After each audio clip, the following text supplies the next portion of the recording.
আপনি যদি আপনার দুঃখের কথা কাউকে বুঝাতে যান অথবা আপনার করুণ অবস্থা দেখে যদি কারো মনে দয়ার উদ্রেক হয়, তিনি আপনাকে সান্ত্বনা দিতে গিয়ে বলবেন, ধৈর্য ধরে থাকো, কষ্টের পর নিশ্চয়ই আল্লাহ তোমাকে সুখ দেবেন।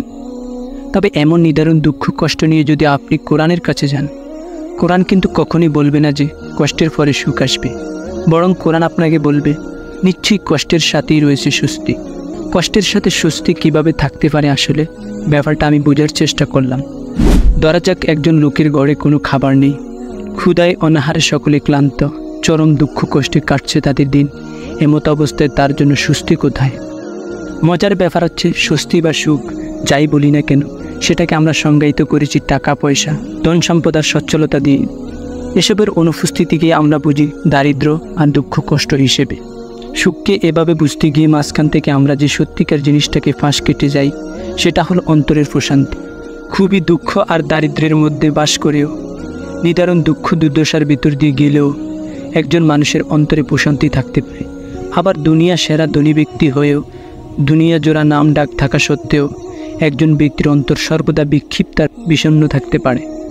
যে ব্যক্তির ঘরে খাবারের সংকট, সে যদি তার সর্বোচ্চটা দিয়ে রিজিক তালাশ করে এবং তাতে ব্যর্থ হয়, পরিবারের সকলকে নিয়ে সে যে শাক ভাত খাচ্ছে, নতুবা একবেলা খেয়ে একবেলা উপোস করছে, তাতে কিন্তু তার আফসোস থাকে না কোনো। সে জানে এটুকুই তার রিজিক এবং এটাই তার তাকদির। সে এটাকেই সন্তুষ্ট চিত্তে মেনে নেয়। তার সামনে যদি হারাম পথে পা বাড়িয়ে রিজিক তালাশের কোনো সুযোগ আসে, যেমন চুরি ডাকাতি করা, অন্যায় কাজে লিপ্ত হওয়া, লোক ঠকিয়ে টাকা রোজগার করা, এমন সুযোগ সে পায়ে ঠেলে দেয়, কারণ সে আল্লাহ সুবহানাহু ওয়া তাআলাকে ভয় পায়। পরিবার নিয়ে সে উপোস করতে করতে মরে যেতে রাজি, কিন্তু হারাম পথে এক কদম দিতে সে রাজি নয়।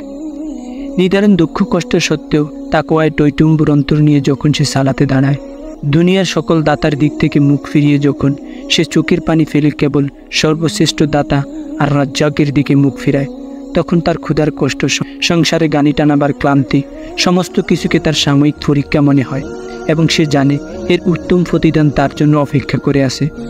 অন্তত দুনিয়াতে না হোক, অন্তত আখেরাতে তার রব তাকে এত পরিমাণ দিবেন যে সে খুশি হয়ে যাবে। আবার দুনিয়া সেরা কোনো এক ধনী লোক, ধরা যাক তার বিশাল একটা ব্যবসায়িক প্রজেক্ট একেবারে শেষ পর্যায়ে এসে মুখ থুবড়ে পড়ল। এখন তার অন্তরে যদি তাকওয়া না থাকে, এই প্রজেক্টকে সে যে কোনো প্রকারে ন্যায় অন্যায় বাস বিচার না করে দাঁড় করাতে চাইবে। তাতে কার কী ক্ষতি হলো, কার কী এলো গেল, তা নিয়ে সে একটুও ভাববে না। সে শুধু ব্যবসা বোঝে আর বুঝে টাকা। কেবল টাকা হাতে এলেই সে শান্তি পায়। তার অন্তরে যদি তাওয়াক্কুল তথা আল্লাহর উপর ভরসা না থাকে, তার অহীন ক্ষতিকে সে তাকদীর হিসাবে মেনে নিতে চাইবে না। এই ক্ষতিকে সে আল্লাহর পক্ষ থেকে পরীক্ষা এবং এর বিনিময়ে দুনিয়া কিংবা আখেরাতে উত্তম বিনিময় লাভের যে ধারণা ইসলাম দেয়, সেটাকে সে থোড়াই কেয়ার করে। ফলে তার যদিও অডেল সম্পদ পাহাড়, তথাপি যে কোনো ক্ষতিতে, যে কোনো সমস্যায় সে বিচলিত হয়ে পড়ে। তার অন্তর থেকে বিলুপ্ত হয় প্রশান্তি। এমন বিক্ষিপ্ত, বিচ্ছিন্ন আর বিষণ্ণ অন্তর নিয়ে সে যদি কোটি টাকার বিছানায় ঘুমায়, দুনিয়া সেরা মডেলের গাড়িতে চড়ে, তবুও সেই শান্তি সে পায় না, যে শান্তি ক্ষুধা পেটে নিয়ে জায়নামাজে দাঁড়িয়ে ওই দরিদ্র ব্যক্তি পায়।